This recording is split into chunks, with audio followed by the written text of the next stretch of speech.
Hi, this is Representative Jeff Morris from the 40th Legislative District, Position 2.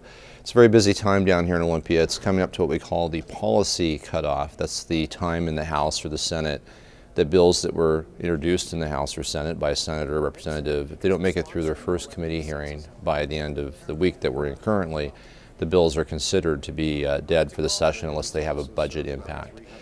It's a time of a lot of stress for a lot of people because bills they've worked very hard on, they're thinking it was the right policy direction to take, sometimes don't make it through the process, and thus that's frustrating to folks that put a lot of time and equity of time into getting those bills passed.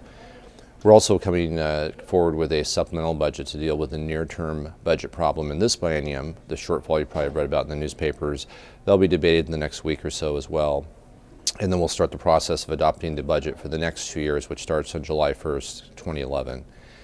I'm going to take a second and just cover a couple of items that you may have been following. We had our first telephone town hall conference across the district. I want to thank everybody that participated in that. We had over 5,800 people on the phone at any given time, and there was almost 845 people that stayed on the phone the entire hour to talk about state ferry issues.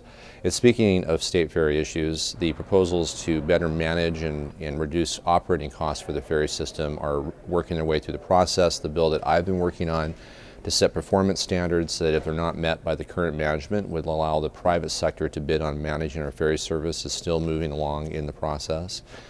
As well as funding issues, because we have a two-pronged problem. The first being the efficiency of which we're operating the ferry service, and the second one being that we've never replaced the funding lost from going down to $30 a year license plates. A good deal of that money used to go to fund capital construction with the ferry budget, and since that time we've been sticking a hodgepodge of money there to keep it going, which has been really counterintuitive to actually long-term capital planning.